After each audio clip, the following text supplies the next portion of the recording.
Yang kami hormati Gubernur, hadirin Bapak Ibu. Pemerintah Provinsi Sumatera Selatan menggelar rapat evaluasi program pemberantasan korupsi terintegrasi dan penandatanganan kesepakatan pemanfaatan aset antara pemerintah daerah dengan PT Pertamina Persero yang bertempat di Auditorium Bina Praja Pemprov Sumatera Selatan.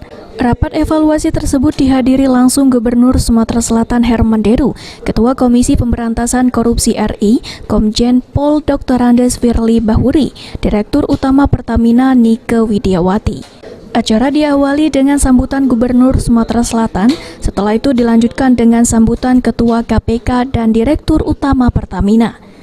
Setelah itu dilanjutkan dengan penandatanganan kesepakatan pemanfaatan aset antara pemerintah daerah dengan PT Pertamina yang disaksikan langsung Ketua KPK RI, yang diikuti 14 bupati dan wali kota dari 14 kabupaten se-Sumatera Selatan.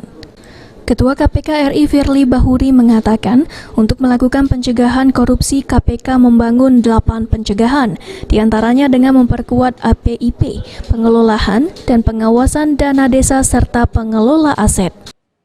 Membangun sistem pencegahan korupsi. Ada 8 program yang kita bangun dan rangka mencegah korupsi.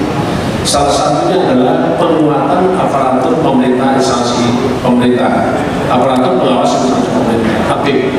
Yang kedua adalah kita melakukan pengelolaan dan pengawasan dana desa. Yang ketiga adalah kita melakukan pengelolaan aset daerah.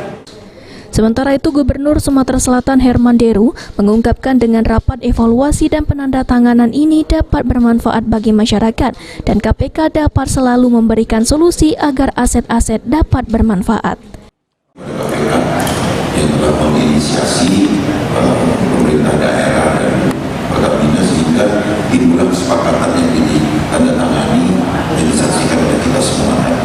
Mudah-mudahan dengan masalah-masalah yang selama ini tersumbat, KPK akan terus memberikan solusi agar aset-aset ini dapat bermanfaat tidak hanya bagi institusi tertentu, tapi bermanfaat bagi masyarakat banyak juga.